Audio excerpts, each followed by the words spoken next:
이집트 지하 미궁 발견. 이것은 피라미드를 능가할 것이다.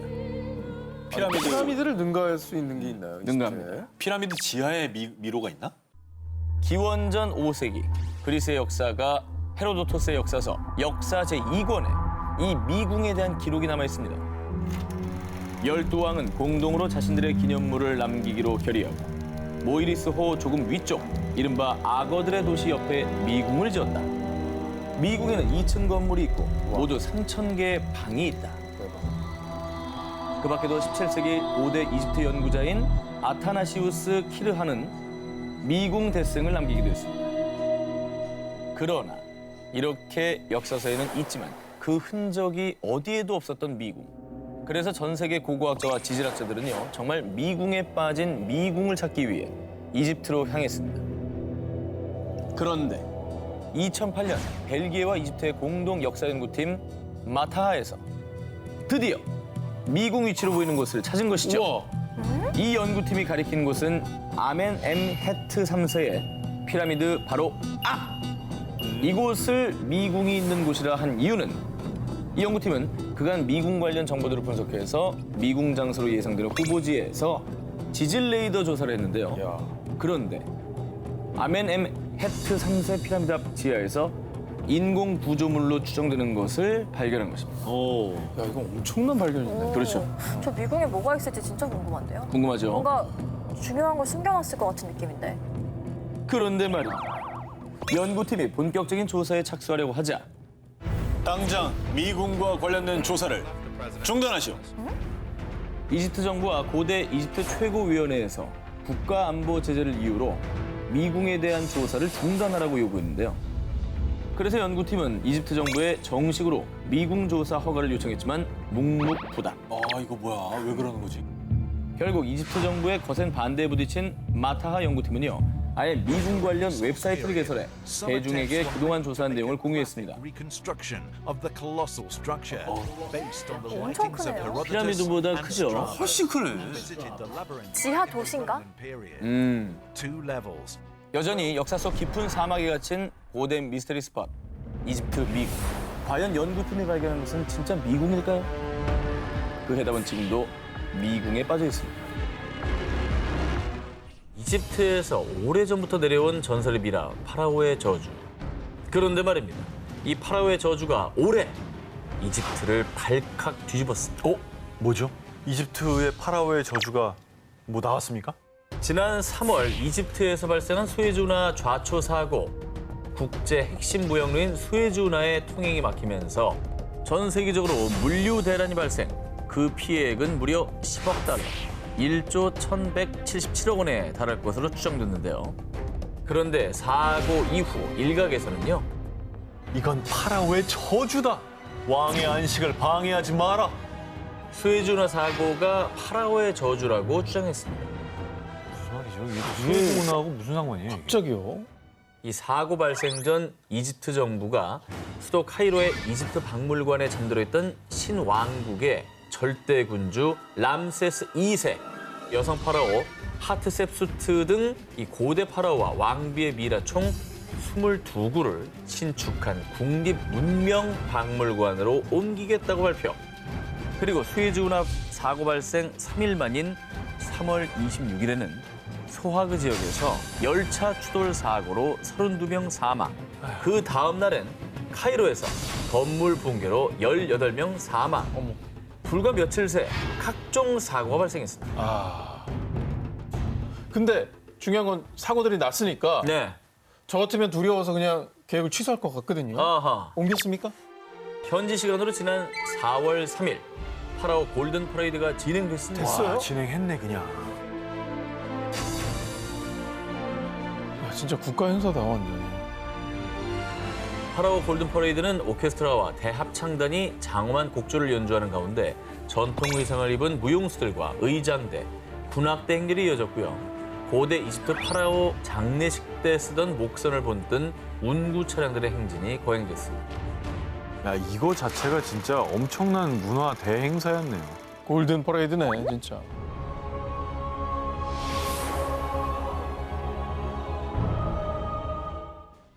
2021년 11월 12일 이집트 남부 최대 도시 아스완. 500명이 넘는 사람들이 동시다발적으로 병원을 찾는 일이 발생했습니다. 역병이네, 역병. 큰 사고가 있었던 거야. 수백 명의 사람들이 병원을 찾기 전 아스완에는 천둥이 치고 우박이 쏟아지는 등 이례적인 폭풍우가 몰아쳤는데요. 건물들이 부서지고 도로가 파괴, 또 전기까지 차단됐을 정도로 그 파급력은 어마어마했습니다. 기상이변 때문이야. 하지만 이 매서운 폭풍우는 재난의 서막에 불과했습니다. 지금까지 이런 일은 없었어요. 이건 저주가 틀림없어요. 공포했던 아스완 시민들. 대체 이곳에 무슨 일이 있었나? 폭풍우가 그친 이후 영화에서나 봄직한 수백, 수천, 수만, 아니 셀 수 없는 수의 전갈대가 출현. 와, 마을을 급습한 건데요. 전갈에 쏘인 환자들은 극심한 고통과 함께 발열, 구토, 설사의 증상을 겪고 병원을 찾은 겁니다.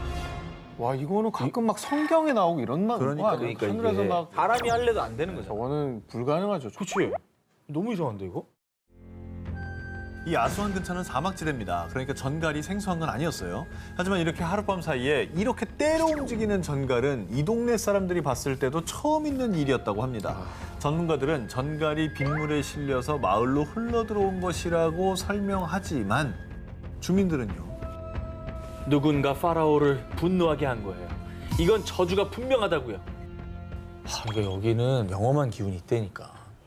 나는 이집트는 좀 진짜 피라미드의 뭐 저주 이런 거 있잖아. 난 믿어요. 믿어요? 여기는 뭔가가 달라. 뭔가 좀 노여워하고 뭔가. 실제로 폭풍우가 몰아치기 바로 하루 전 이집트의 고고학자들이 2400년 된 파라오 왕의 사원 유적을 발견. 신비한 비문이 새겨진 돌들에 대한 심층적인 연구를 시작한다고 밝혔는데요. 이에 전갈대의 저주가 파라오의 저주와 연관이 된 게 아닐까 추측한 건데요. 맞아. 화가 나신 거야. 파라오의 저주는 뭐 가장 유명한 저주 중에 하나죠. 이렇게 무덤을 도굴한 사람들이 다 죽음에 이르렀다는 등 뭐 그런 계통의 이제 저주가 아닐까라고 이제 사람들이 많이 두려워하고 있나 봐요. 갑작스런 폭풍우와 그 후 급습한 전갈대. 정말 안녕을 방해받은 파라오의 저주였을까요?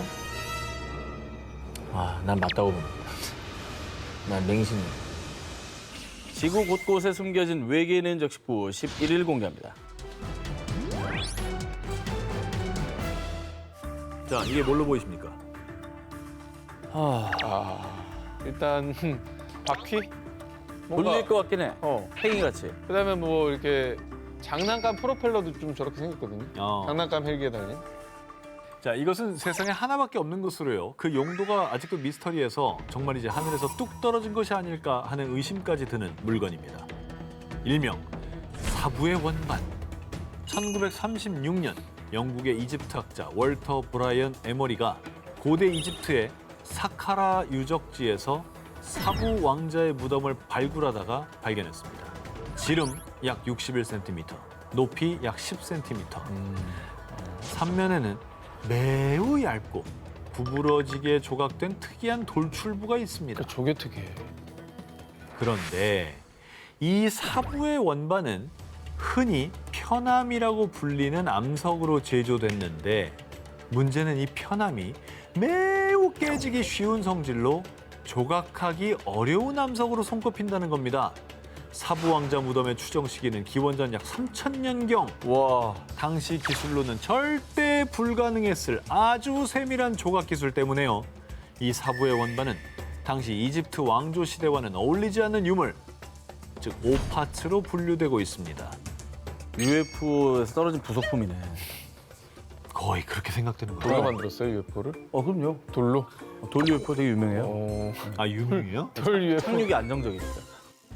아직까지는 풀리지 않은 수수께끼가 바로 이 원반의 용도인데요.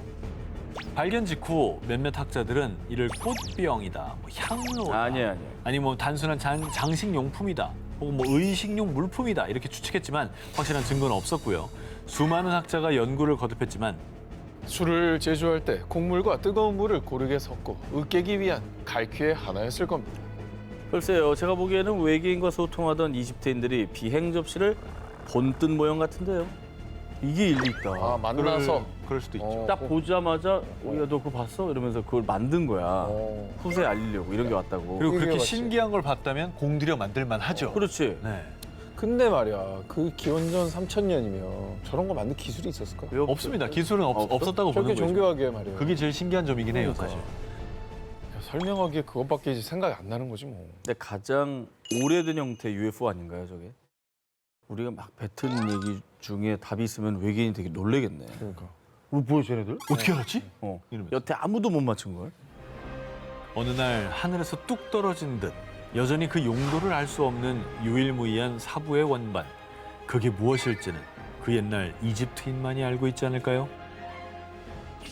세계 7대 불가사의 중 하나이자 세계에서 손꼽히는 고대 유적, 이집트의 피라미드. 당시 기술로는 설명이 불가할 정도로 정밀하게 설계돼 있어 외계인 건축설, 외계인 감독설 등의 의혹이 끊이지 않는 대표적인 미스터리 건축물입니다. 아, 오늘 같은 날 이집트 피라미드를 갖고 온 건 너무 뻔한 거 아닙니까? 왜 3위겠습니까? 피라미드 가지고 3위를 할까요? 그러니까 놀랍긴 한데 이제는 너무 알려졌다. 피라미드는. 오늘은 우리가 이미 알고 있던 뻔하디 뻔한 이야기를 하려고 하는 게 아니고요. 아마 피라미드에 얽힌 이 미스테리는 아마 두 분 다 처음 들어보셨을 겁니다. 기자지구에 있는 고대 이집트 파라오 쿠푸 왕과 그 후계 파라오 하프레 왕, 멘카우라 왕의 피라미드가 줄지어 있는 모습을 볼 수 있습니다. 혹시 이상한 점 못 느끼셨나요? 뭔가 연달아서 만들었다면 직선상에 놓여져 있어야 되는데 뭔가 거리감과 각도가 비틀어져 있어. 왜 일직선이 아닐까요? 못 맞췄을까요? 안 맞췄을까요? 일부러 안 맞춘 거지. 거지. 안 맞춘 거죠. 그 이유는요? 어? 글쎄. 틀렸습니다. 아무 얘기도 안 했는데 틀렸대. 이 배치도가 연상시키는 것이 있습니다. 바로 오리온 자리입니다. 별자리야. 마치 우주의 별자리를 땅 위에 구현한 듯 오리온의 허리띠를 이루는 세 개 별과 세 개 피라미드의 배열이 똑같이 느껴지지 않으시나요? 지금으로부터 약 5,000년 전 고층 건물 하나 없던 그 시절 마치 하늘에서 내려다 본 외계 시점에서 만든 것 마냥 별자리 모양을 구현 피라미드가 지어진 것입니다. 야, 그러니까 이 지금 설계와 배치를 외계인이 했다 이런 거죠? 아, 그러면 오리온 자리에서 온 외계인들이 저렇게 만들었구나. 야, 우리 고향 생각하면서 여기다 하나 그렇지. 해놓자. 고대 이집트에서 오리온 자리의 별들이 풍요와 고대 이집트의 부활의 신 오시리스를 상징했기에 이 가설은 오랫동안 그럴듯하게 받아들여졌는데요. 하지만 천문학이 발전하면서 해당 가설도 반박당하기 시작했습니다. 피라미드가 지어질 당시 별들의 사이의 각도는 약 47도에서 50도 정도의 각이었던 것에 반해 피라미드 사이의 각도는 약 38도. 천체의 움직임을 알고 건설했다고는 받아들이기 어렵다는 것입니다. 아, 오차가 있었구나. 좀 틀리네. 하지만 고대 이집트 시절 이 정도의 오차는 발생할 수 있는 거 아닙니까? 만약에 UFO가 와서 만들었다면 그걸 그렇게 만들 정도인데 저걸 틀리겠다고? 그렇지 않겠 근데 설계, 감리 외계인이 했어. 시공을 사람이 하고. 정답인 거예요. 외계인이 다 제대로 설계도를 짜놨는데 시공을 사람이 하니까. 죄송합니다만 무시합니까? 저는 이 정도라면 이유를 딴 데서 다시 찾아야 된다고 봅니다. 어허. 피라미드는 아직도 풀리지 않는 너무나도 많은 수수께끼를 품고 있습니다. 과연 그 배후에 정말 외계인이 존재하는 걸까요?